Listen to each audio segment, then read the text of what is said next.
is story time.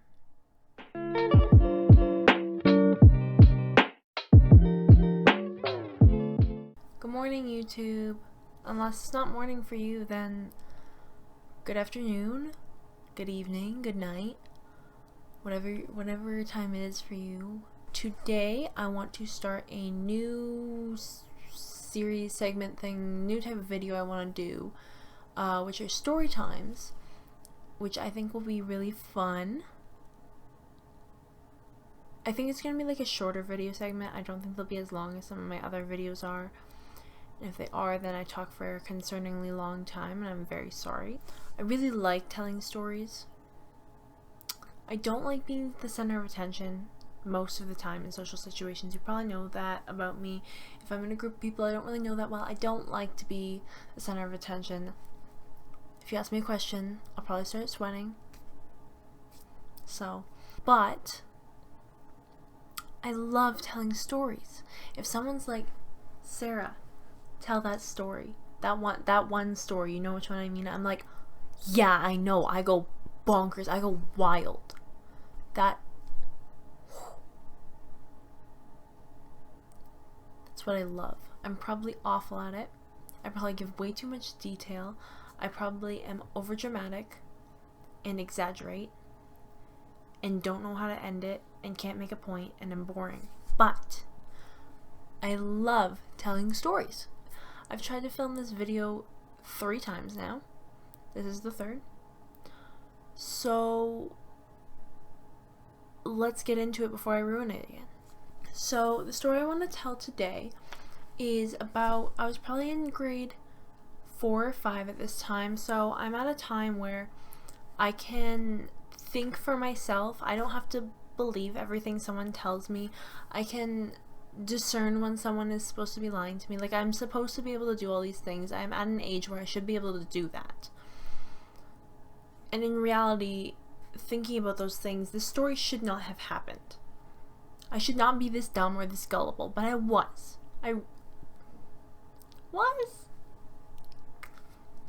Let's go with was for now, for my self-esteem. I was extremely gullible, and my best friend at the time, we'll call her Bob. So Bob at the time knows this. Bob also knows that when we first became friends, they hated me, and I followed them around till they didn't hate me anymore and were my friend. So Bob kind of deserves to get me back for that a little bit. But you know what? We were young, and I don't blame Bob for any of the pranks or jokes they pulled on me.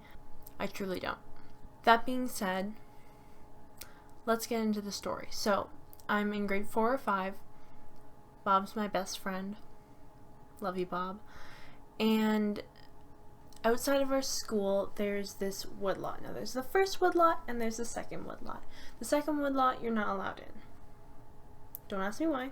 We're not allowed in. Forbidden. The first woodlot has this nice little path with like railings around it, shown through it, like that nice painted blue. It's so nice.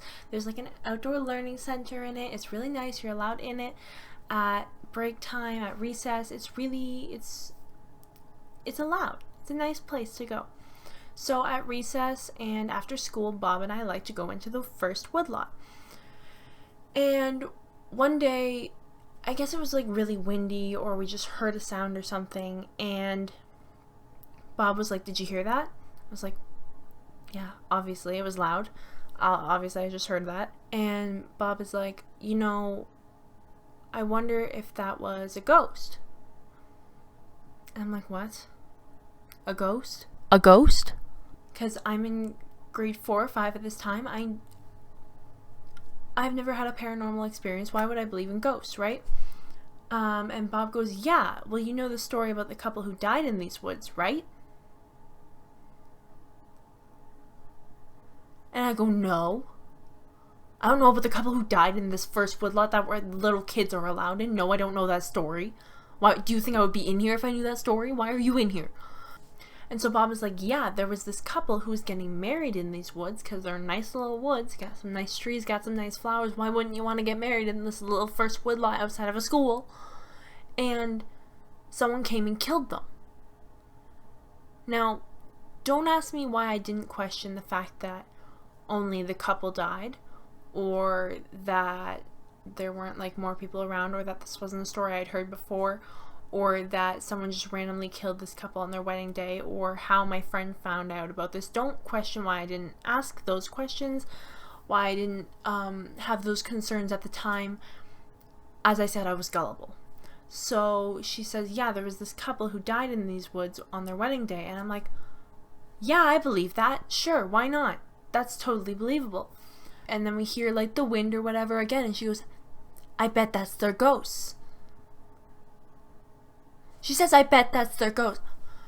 Can someone tell me why I didn't be like, no, that's the wind? Like, no, I wanted to be a part of this story. I wanted to believe in these ghosts. I wanted to be included in this because why not? So I'm like, oh my gosh, I bet you're right. I bet those are the ghosts. Totally. So this drags on for a while. We leave the woods that day, and the next day or whatever at recess, the next week or whatever at recess, after school, whatever, we hear like the wind or whatever. We hear, or we don't hear anything at all. And my friend goes, oh, did you hear that? Did I hear something? No. But what do I say? I say, yeah. I want to be included. I heard that. Yeah, totally. And she's like, Bob's like, I bet that's a ghost. I'm like, yeah, Bob, definitely is.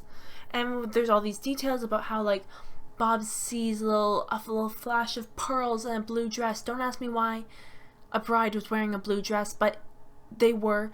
And I'm like, oh, I totally saw that. I didn't see that, but I wanted to be included.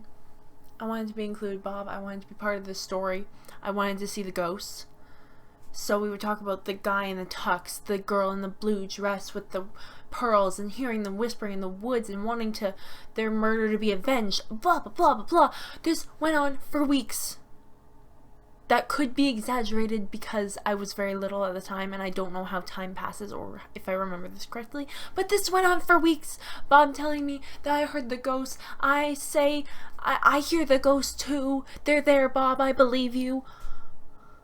Even though I don't see anything. I don't hear anything, but I want to be part of this. Yes, Bob, I believe you. There are ghosts. There are ghosts in our woodlot. And I don't know if Bob got fed up with me believing this. It got boring. Or I kept saying I heard things that Bob knew I didn't and they were sick of me lying. Or whatever happened to be the case. One day, Bob decides they're sick of me going on about this. They're sick of this prank, this story. They're ready for it to be over. Fair enough, Bob. It's dragged on a while. And I'm dumb and gullible and would have gone on about this forever. I probably would have tried to find their murderer online and got kidnapped myself. I was invested.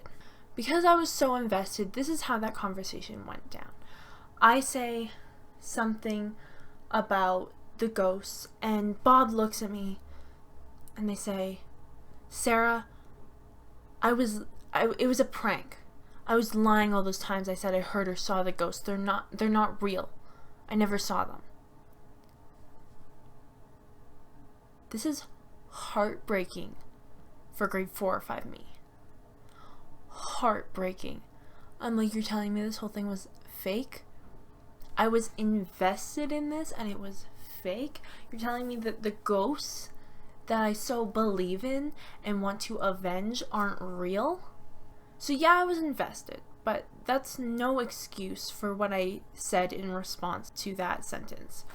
When Bob told me that they weren't real, that they never heard of any of that they were lying, that they were pranking me or whatever, I looked Bob in the eyes and I said, well, you might have been faking it, but I wasn't. I heard and saw all that stuff. Did I hear and see all that stuff? No, I did not. Did I know that at the time? Yes, I did. I knew I was lying about it to Bob, but I was so invested, so not wanting it to be fake, so hopeful that these ghosts were real, that I looked Bob dead in the eyes and I said, I wasn't lying though. What compelled me to say that? What came over me? Like, genuinely, what was I thinking when I said that?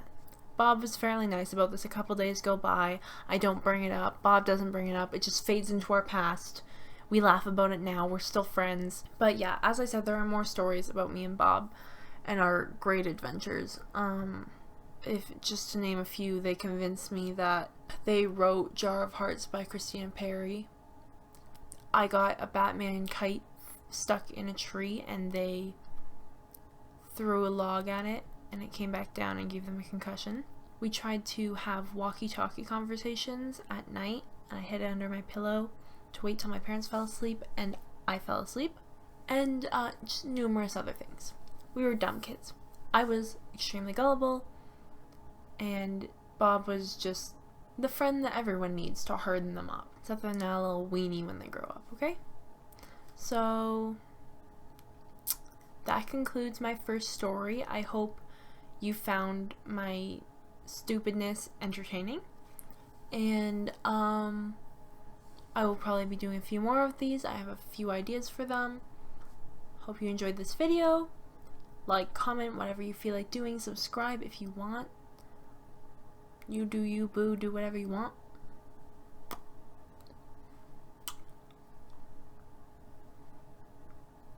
And I'll see y'all when I decide to post next. Bye!